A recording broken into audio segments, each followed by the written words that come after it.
Mini London McCluskieganj प्रकृति की गोद में बसा ड्रीम डेस्टिनेशन आपका कर रहा है इंतजार। आइए अपने यादगार लम्हों को बिताइए ड्रीम डेस्टिनेशन में। राजधानी रांची से महज 50 किलोमीटर दूर आपका अपना ड्रीम डेस्टिनेशन।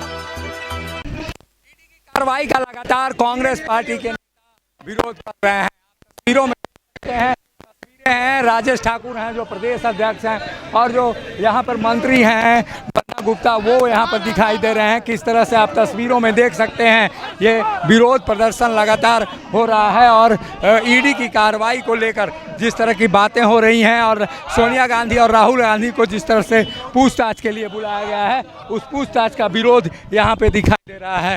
ये विरोध आप लोग जो कर रहे हैं, अब केंद्रीय एजेंसियों के खिलाफ सड़क पर मार्च और घेराव प्रदर्शन, ये केंद्रीय एजेंसियों के विरुद्ध नहीं है, ये भारत सरकार की उस कुनीति के विरुद्ध है जो संवैधानिक संस्थाओं को गुलाम बनाकर अपने राजनीतिक विरोधियों को षड्यंत्र करके फंसाना चाहती है, और इसका विरोध है। ये विरोध है। आप बताइए, कांग्रेस आखिर इतने सालों तक आप लोगों पर भी आरोप लगा रहा कि ईडी और सीबीआई केंद्र सरकार के तोते हैं। देखिए, आरोप कोई कुछ भी लगाए, लेकिन सच्चाई ये है, आज आप डेली देखते हैं किस तरह से ईडी का दुरुपयोग हो रहा है। 5 दिनों तक आदरणीय राहुल गांधी जी को पूछताछ के बाद आज तक ईडी ने ये नहीं बताया कि पूछताछ किस लिए कर रहे हैं। तो हम समझते हैं ईडी को पहले ब्रीफिंग करनी चाहिए। कोई भी मामला होता है 15 दिनों तक अपनी बात अपने पास रखते हैं। अगर साफ है, अगर पारदर्शी है तो तुरंत बताना चाहिए। आप तस्वीरें देख सकते हैं, कांग्रेस के प्रदेश अध्यक्ष और मंत्री बन्ना गुप्ता सड़कों पर उतरे हुए हैं। कार्यकारी अध्यक्ष भी हैं यहाँ पर। लगातार विरोध हो रहा है और ईडी का आप लोग विरोध कर रहे हैं। कभी आप लोगों पर भी आरोप था कि ईडी को और सीबीआई को तोता बनाकर रखा है? नहीं, कांग्रेस पार्टी ने कभी केंद्रीय एजेंसियों का दुरुपयोग नहीं किया है, और निश्चित तौर पर आज देश के अंदर में बहुत ही भयावह माहौल है। लोकतंत्र खात्मे की तरफ है, प्रजातंत्र खात्मे की तरफ है। जिस प्रकार से ईडी का दुरुपयोग कर रही है भारत सरकार, और जिस प्रकार से हमारे माननीय नेत्री श्रीमती सोनिया गांधी और राहुल गांधी को परेशान किया जा रहा है, अपमानित किया जा रहा है, उसको लेकर के पूरे देश के अंदर में जो कांग्रेस पार्टी के कार्यकर्ता हैं उसमें भयंकर आक्रोश है। और उस आक्रोश का अभिव्यक्ति आज हो रही है कि पूरे देश में लाखों की तादाद में कांग्रेस पार्टी के कार्यकर्ता सड़कों पर आज उतरे हुए हैं।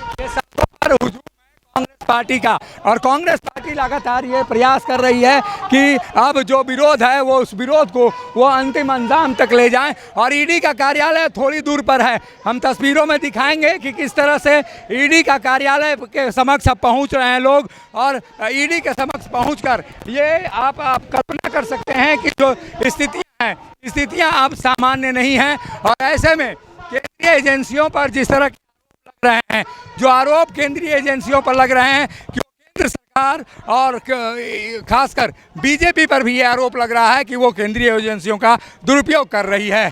जिस तरह से राज्य सरकार के ऊपर और जो कांग्रेस पार्टी के नेता हैं उन पर खास पर जो पूछताछ हो रही है नेशनल हेराल्ड के मामले में, वो हेराल्ड वाला मामला निश्चित रूप से दिल्ली में पूछताछ हो रही है, लेकिन पूरे देश में इस समय कांग्रेसी कार्यकर्ता और नेता सड़कों पर उतरे हुए हैं।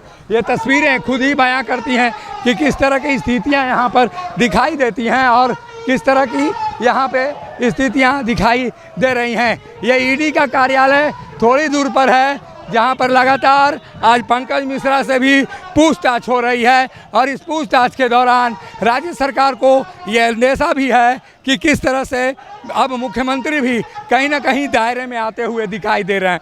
और ईडी कार्यालय के समक्ष ये विरोध प्रदर्शन, आप अंदाजा लगाइए कि किस तरह की स्थितियाँ झारखंड में बनती जा रही हैं। और ईडी पर अब आरोप लग रहे हैं कि वो केंद्र सरकार के इशारे पर काम कर रही है। एक तरह से कहा जाए केंद्रीय एजेंसियां प्रधानमंत्री के निगरानी में काम करती हैं, और ऐसी स्थिति में केंद्र सरकार पर यह आरोप लगना निश्चित रूप से लोकतंत्र के लिए खतरनाक है। सहयोगी संजय के साथ अशोक कुमार, मुखर संवाद, रांची। जब टूटती है आस, जब थकती है सांस, जब रूठते हैं अपने, मुंह मोड़ता है जमाना, जब अंगड़ाई लेता है संकल्प, फिर बनती है कहानी। बनते हैं अनमिट निशान। देखिए मेरे साथ संघर्ष की दास्तां।